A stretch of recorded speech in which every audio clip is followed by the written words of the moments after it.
Alexandre se tenait devant la porte de l'appartement familial, le cœur battant à tout rompre.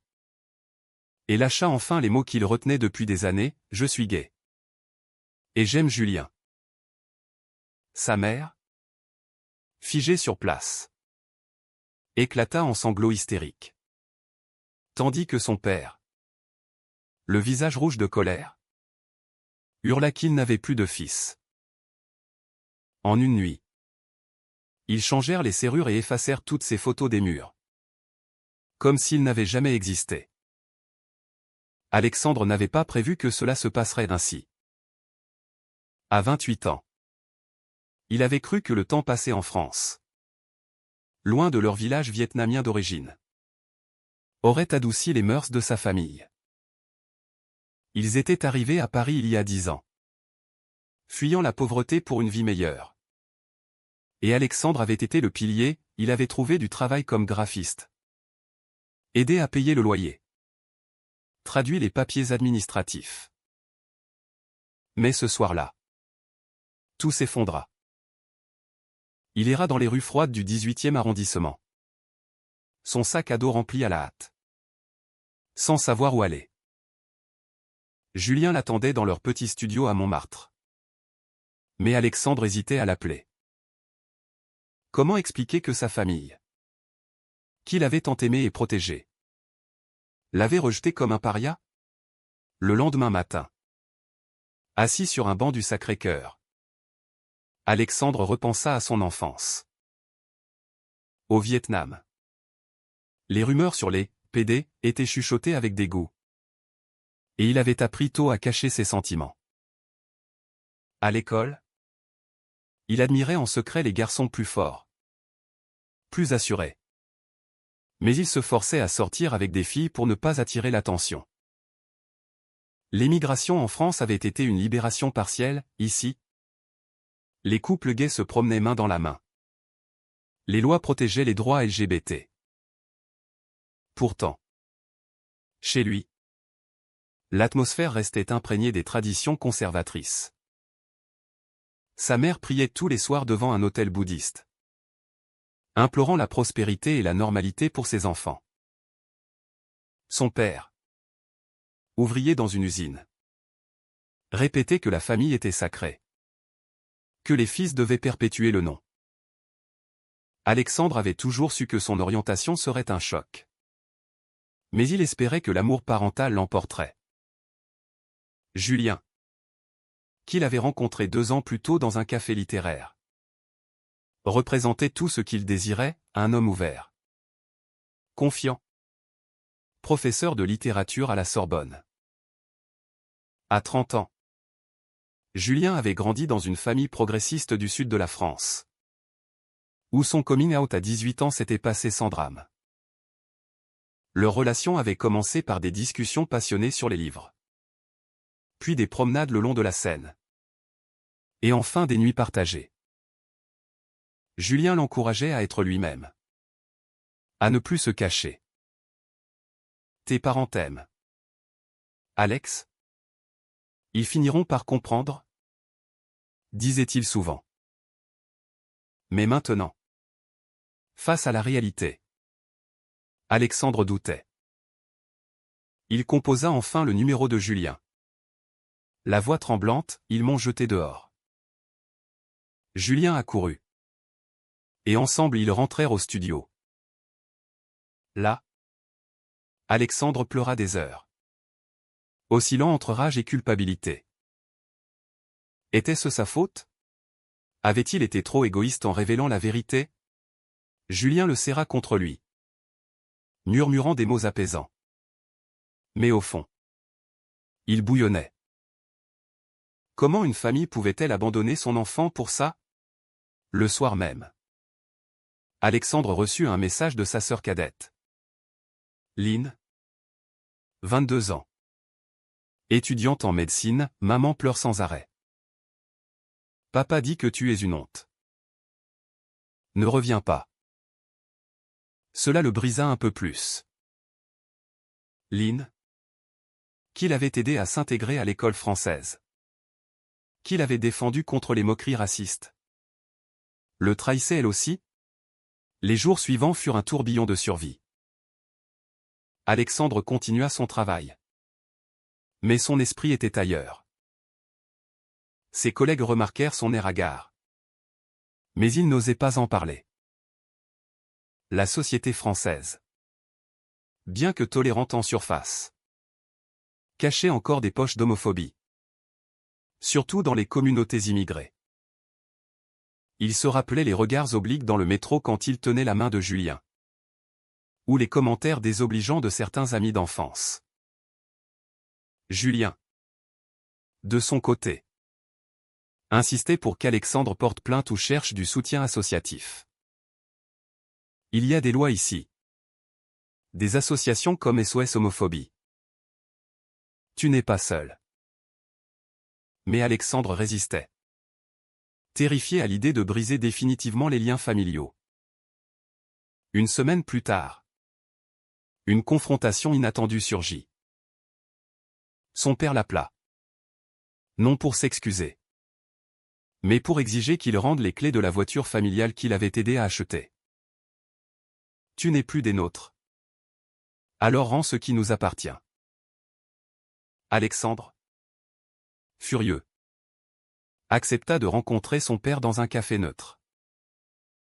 Là, face à face, les mots fusèrent.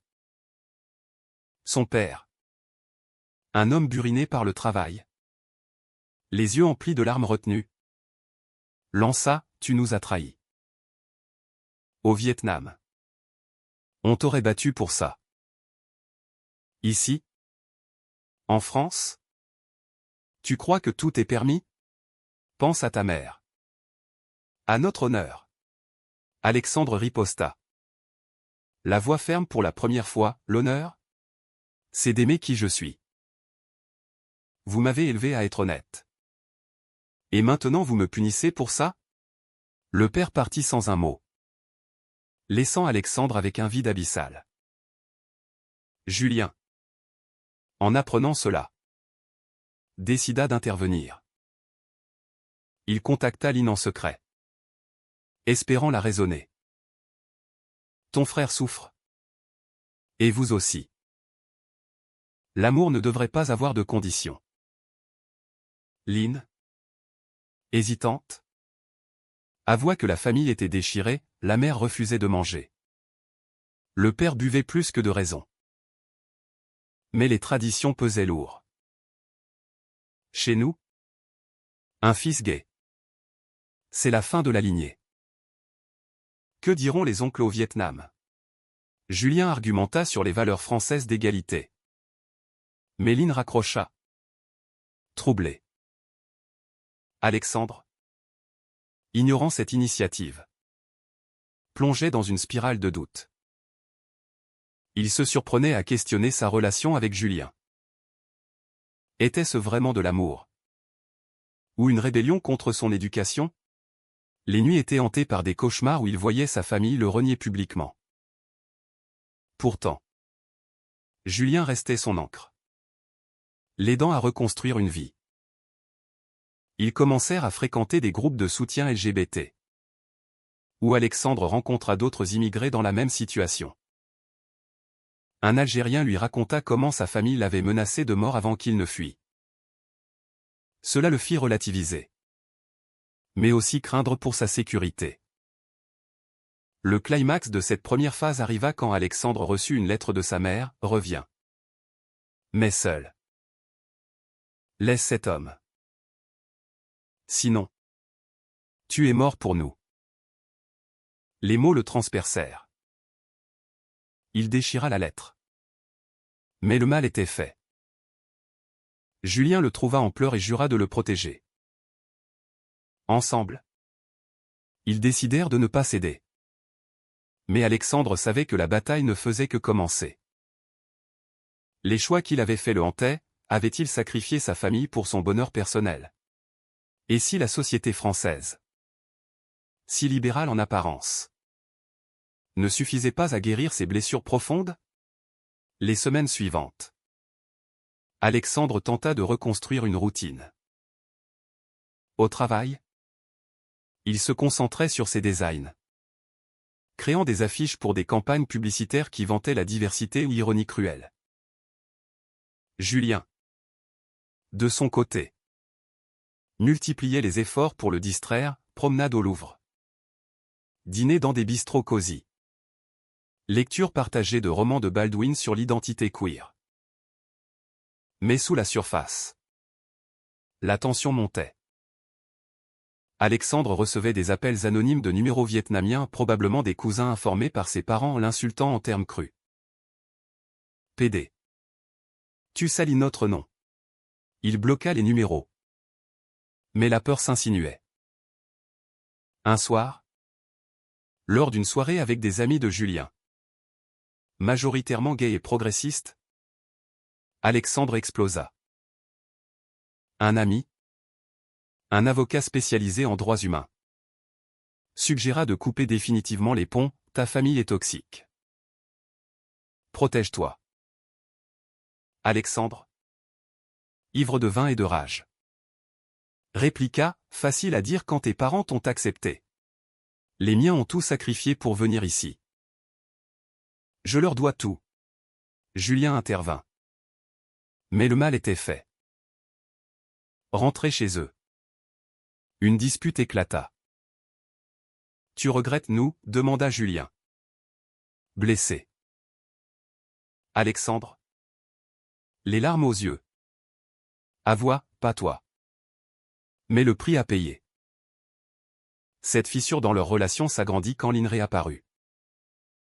Elle envoya un message à Alexandre, rencontrons-nous. Seul. Intrigué et espérant une réconciliation, il accepta. Ils se virent dans un parc près de la Bastille. Lynn, les yeux rougis, expliqua, maman est à l'hôpital. Dépression. Papa dit que c'est ta faute. Alexandre sentit son monde s'écrouler. Ma faute? Pour avoir dit la vérité?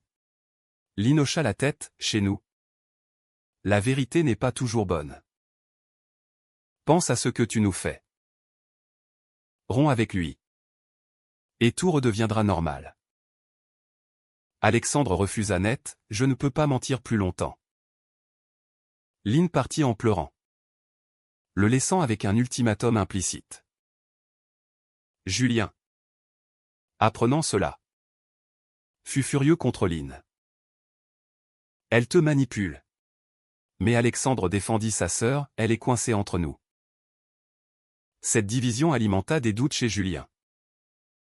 Était-il la cause de tout ce chaos? Il commença à s'éloigner subtilement, prétextant du travail.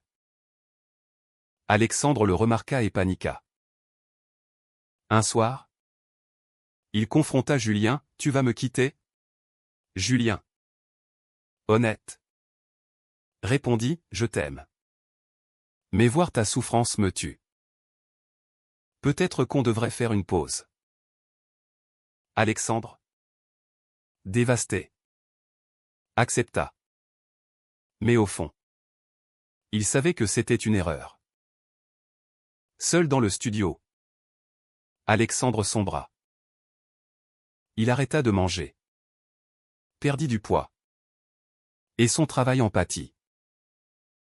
Un collègue, sentant son désarroi, l'invita à un groupe de thérapie pour immigrés LGBT.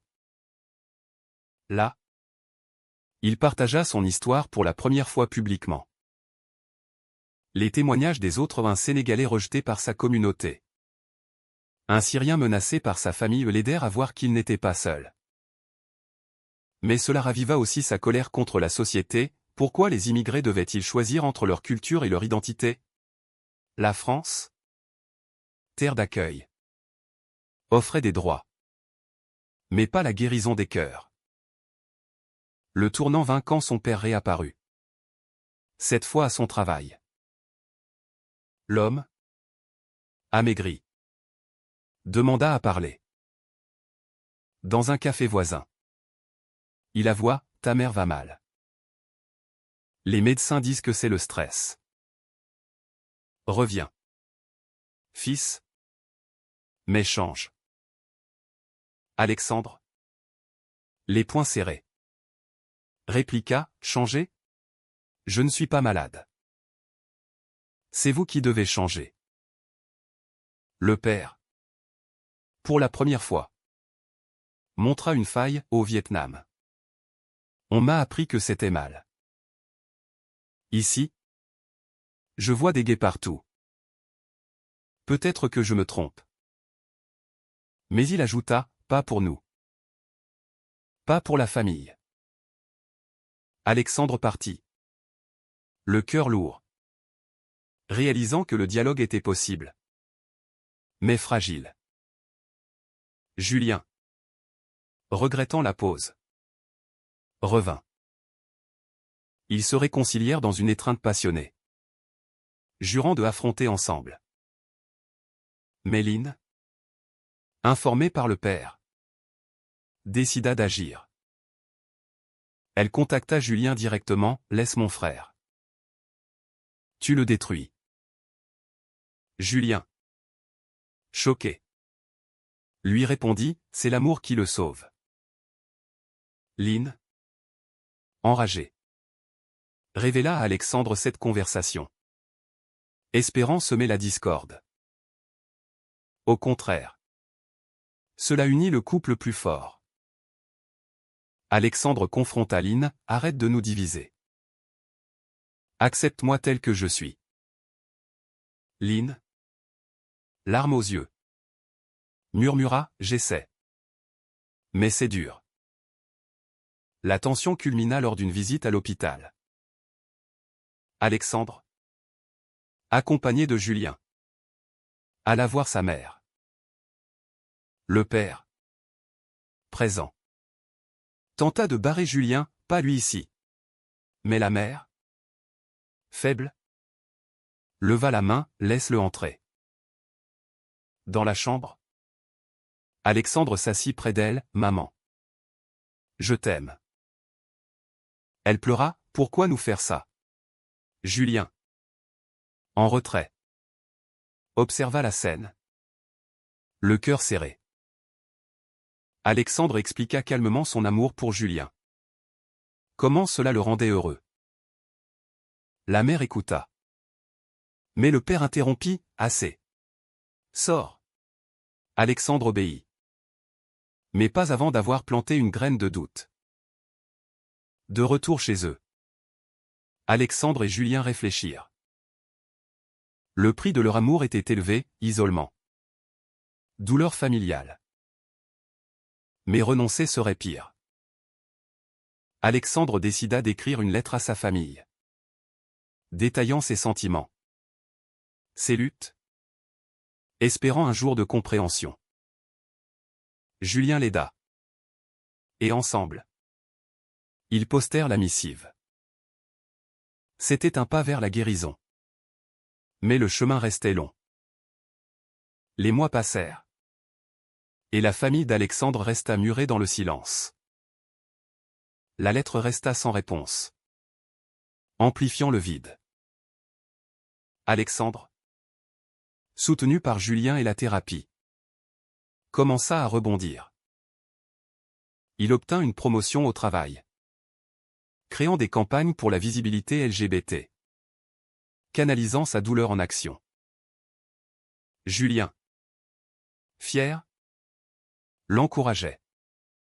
Mais au fond, il craignait une rechute. Leur relation, forgée dans le feu, devint plus profonde. Mais pas sans cicatrice. Un jour, un appel inattendu de Lynn brisa la routine. Maman veut te voir. Seul. Alexandre, méfiant, accepta. À l'hôpital, où sa mère se remettait lentement. Elle confia, j'ai lu ta lettre. Ça m'a fait réfléchir. Au Vietnam, on nous a appris à craindre le différent. Ici, peut-être que c'est possible. Alexandre, ému, répondit, je n'ai pas choisi d'être gay. Mais j'ai choisi d'être honnête. La mère hocha la tête, donne-moi du temps. Et ton père? Il est têtu. C'était un progrès fragile. Mais réel. Le père, apprenant cette rencontre, explosa. Il confronta Alexandre par téléphone, tu empoisonnes ta mère. Alexandre, fortifié, répliqua, non. Je l'aime. Et Julien aussi. Le père raccrocha. Mais cela marqua un tournant. Bientôt. Des rumeurs circulèrent dans la communauté vietnamienne de Paris, des amis de la famille commençaient à questionner les traditions face à la modernité française. Alexandre, involontairement, devenait un symbole de changement. Julien, de son côté, affrontait ses propres démons. Sa famille, apprenant l'histoire, insista pour rencontrer Alexandre. Lors d'un dîner à Marseille, les parents de Julien l'accueillirent chaleureusement, bienvenue dans la famille. Alexandre, touché, contrastait cela avec sa propre situation. Cela raviva sa douleur, mais aussi son espoir. Julien, voyant cela, promit, on construira notre propre famille. Pourtant, la trahison vint d'où on l'attendait le moins. Lynn, sous pression du père, révéla publiquement sur les réseaux sociaux l'orientation d'Alexandre à la famille élargie au Vietnam. Des messages haineux affluèrent, menaces, insultes.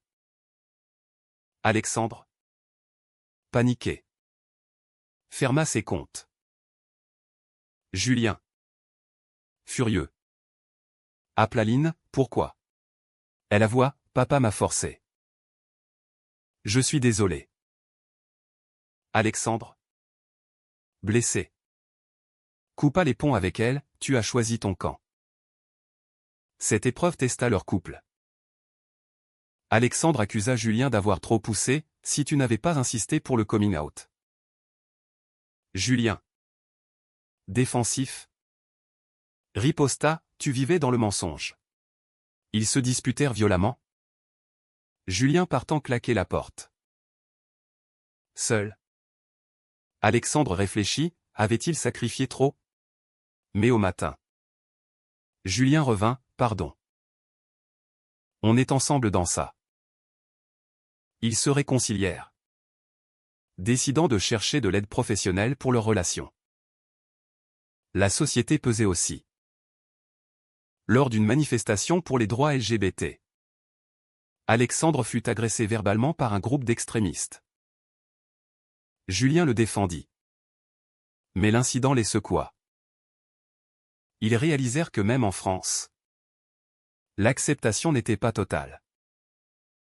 Alexandre commença à militer activement, rejoignant des associations, donnant des témoignages. Cela lui donna un but, transformant sa douleur en force. Le climax familial arriva lors d'un appel du père, ta mère veut divorcer si je ne change pas. Stupéfait. Alexandre écouta, elle dit que te perdre est pire que tout.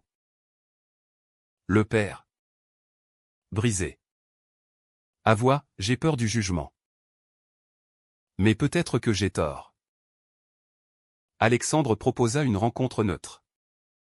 Avec Julien. Le père hésita. Mais accepta. La réunion eut lieu dans un restaurant vietnamien. Le père, nerveux, serra la main de Julien, vous rendez mon fils heureux. Julien répondit, oui. Et il me rend heureux. Le père, larmes aux yeux, murmura, j'essaierai de comprendre. Ce n'était pas une acceptation pleine, mais un début. Alexandre, soulagé, embrassa son père pour la première fois depuis des mois. Lynn, apprenant cela, S'excusa, j'ai eu tort. Pardon. Alexandre. Magnanime. La pardonna, on recommence. La famille commença à se reconstruire. Lentement. Avec des dîners tendus où Julien était inclus. Mais les cicatrices restaient, la confiance brisée. Les mots durs gravés. Alexandre et Julien. Plus unis. Envisager l'avenir, mariage. Adoption peut-être. Mais ils savaient que le chemin était pavé de défis. La société évoluait. Mais les traditions persistaient. Avec le temps, la famille d'Alexandre s'adapta. Non sans heurts. La mère, sortie de l'hôpital, invita Julien à un repas familial. Le père, maladroit, posa des questions sur leur vie. Comment vous êtes-vous rencontrés? Julien raconta. Et pour la première fois, un rire partagé brisa la glace. Lynn, repentante, devint une alliée, défendant Alexandre contre les cousins conservateurs. Pourtant, des tensions subsistaient lors d'une fête vietnamienne. Le père évita de présenter Julien comme le compagnon, optant pour un ami. Alexandre, frustré, confronta, c'est mon partenaire. Dis-le. Le père céda. Marmonnant, d'accord. Ton compagnon. Au travail, Alexandre excella. Sa campagne sur l'inclusion remportant un prix. Julien publia un article sur les identités queer immigrées. Inspiré par leur histoire. Leur relation fleurit. Avec des voyages en Provence. Des projets communs. Mais les ombres du passé planaient. Alexandre faisait des cauchemars de rejet. Julien doutait parfois de sa place. Un conflit majeur surgit quand le père annonça une visite de la famille vietnamienne. Ils ne savent pas pour toi. Alexandre insista, dis-leur la vérité. Le père refusa, ça les choquerait. Furieux, Alexandre boycotta la visite. Julien le soutint, tu as raison. Pas de mensonge. La mère médiata, convainquant le père de révéler partiellement. Lors de la visite, les oncles réagirent mal, honteux. Le père, pour la première fois, défendit, c'est mon fils. Acceptez-le ou partez. Les oncles partirent. Mais le père gagna en respect aux yeux d'Alexandre. Lynn, de son côté, révéla son propre secret, elle sortait avec une femme. J'ai vu ton courage. Ça m'a inspiré. Alexandre, surpris, la soutint, on affrontera ça ensemble.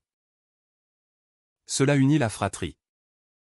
Mais ajouta du stress à la famille. Le père, dépassé, consulta un thérapeute, apprenant à déconstruire ses préjugés. La société française offrit un cadre, mariage gay-légaux. Protection contre la discrimination. Alexandre et Julien se marièrent dans une cérémonie intime. Avec la famille présente. Le père, ému, porta un toast à l'amour. Quel qu'il soit. C'était une victoire. Mais payé cher, année de douleur. Relation brisée puis raccommodée.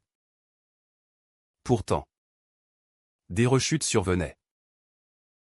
Lors d'une dispute avec Julien sur l'adoption. Alexandre lâcha, et si nos enfants subissent ce que j'ai subi? Julien rassura, on les élèvera dans l'acceptation. Ils adoptèrent un enfant. Un petit garçon vietnamien. Symbolisant un nouveau départ. À la fin, Alexandre réfléchit sur le parcours, les choix. Les sacrifices. Sa famille avait évolué. Mais à quel prix? La société progressait. Mais les individus payaient le tribut. Est-ce que rejeter un enfant pour son orientation sexuelle est jamais justifiable?